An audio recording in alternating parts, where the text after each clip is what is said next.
तो 6 महीने की अवधि पे तो विश्वास नहीं किया जा सकता। इन्हीं के एक उप मुख्यमंत्री ये कहते हैं कि पेपर लीक नहीं हुआ और माननीय मुख्यमंत्री जी का निर्णय उस व्यक्ति को अपने आप में संदिग्ध कर देता है। सरकार की अगर नीयत साफ होती तो जिस समय पहला पेपर लीक हुआ था उसी समय सरकार सख्ती से कार्रवाई करती। सरकार की नीयत नहीं थी नौकरी देने की, और सरकार अगर चाहती होती नौकरी देने की, सरकार की अगर नीयत साफ होती तो जिस समय पहला पेपर लीक हुआ था उसी समय सरकार सख्ती से कार्रवाई करती, और उसका परिणाम ये होता कि किसी भी परीक्षा का पेपर लीक नहीं होता।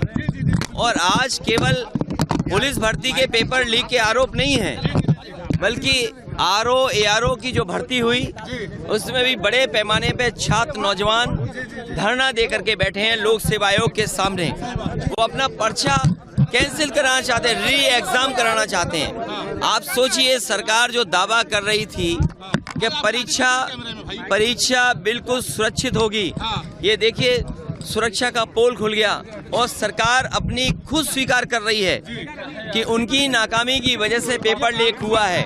इनकी नीयत साफ नहीं रही, जिसका परिणाम यह है कि नौजवानों के भविष्य और नौजवानों के सपनों के साथ ये सरकार खिलवाड़ कर रही है। और ये सवाल 60 लाख 50 लाख का नहीं है, इससे जुड़े हुए 2.5 करोड़ परिवार के लोग हैं जिनके साथ बीजेपी ने धोखा किया है। आने वाले समय में यही परिवार भारतीय जनता पार्टी को उखाड़ फेंकने का काम करेंगे। पहला, 6 महीने की अवधि किसी भी एंगल से विश्वास पे नहीं रखी जा सकती, क्योंकि जिस प्रकार से ये सरकार हर भर्ती में, हर एग्जाम में इस प्रदेश के युवाओं के साथ धोखेबाजी, लूट खसोट करती आ रही है, तो 6 महीने की अवधि पे तो विश्वास नहीं किया जा सकता।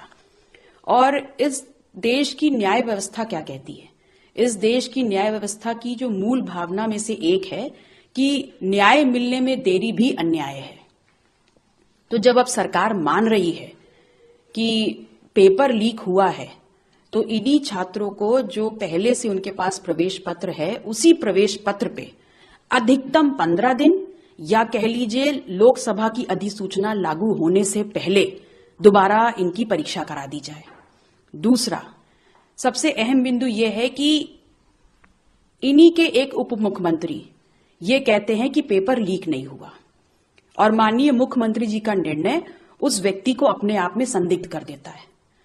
तो मैं तो माननीय मुख्यमंत्री जी को ये चुनौती देती हूं कि ये आपकी भी तो साख पे बट्टा है कि आपकी ही सरकार में बैठा हुआ एक अगर उप मुख्यमंत्री ये बात कह रहा है, तो मेरा निवेदन भी है और चुनौती भी है कि आप इस पे निष्पक्ष जांच कराइए और आपको समझ में आ जाएगा, आपको पता चल जाएगा कि कौन दोषी है और उसके खिलाफ भी बहुत ही गंभीर कार्रवाई होनी चाहिए।